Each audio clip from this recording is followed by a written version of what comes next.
Look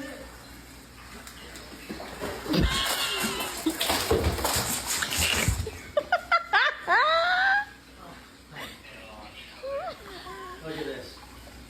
Momo just jumped in like freaking fish.